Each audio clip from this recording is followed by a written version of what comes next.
ভাবুন তো আপনি একটি বিমানে বসে আছেন, চারদিকে সবকিছু স্বাভাবিক, হঠাৎ মাত্র কয়েক সেকেন্ডের ব্যবধানে বিমানের দুটি ইঞ্জিন বন্ধ হয়ে গেল। 30,000 ফুটেরও বেশি উচ্চতায় তখন বিমানটি শুধু ভেসে যাচ্ছে, আর ভেতরে থাকা শত শত মানুষ বুঝতেই পারছে না তারা আদৌ জীবিত অবস্থায় মাটিতে ফিরতে পারবে কিনা।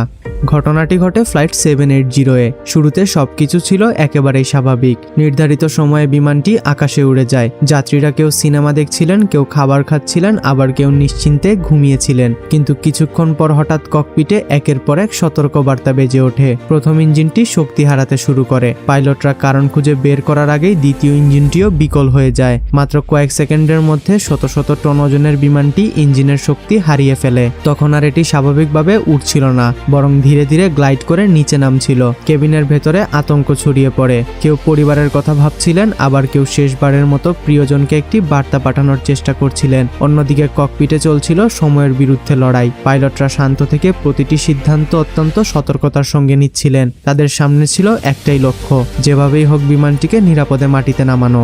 অবশেষে দীর্ঘ কয়েকটি উত্তেজনাপূর্ণ মুহূর্তের পর বিমানটি জরুরি অবতরণ করতে সক্ষম হয়। চাকা মাটি স্পর্শ করার সঙ্গে সঙ্গেই পুরো কেবিন জুড়ে স্বস্তির নিঃশ্বাস আসে। পরে তদন্তে জানা যায় বিমানের জ্বালানি ভরার সময় জ্বালানির সঙ্গে পানি মিশে গিয়েছিল। সেই দূষিত জ্বালানি ইঞ্জিনে পৌঁছে দুটি ইঞ্জিনের স্বাভাবিক কার্যক্ষমতা নষ্ট করে দেয় এবং পুরো বিমানটি চরম বিপদের মুখে পড়ে। এই ঘটনাটি প্রমাণ করে আধুনিক প্রযুক্তি যতই উন্নত হোক না কেন, সংকটের মুহূর্তে একজন দক্ষ পাইলটের অভিজ্ঞতা, সঠিক সিদ্ধান্তই শত শত মানুষের জীবন বাঁচাতে পারে।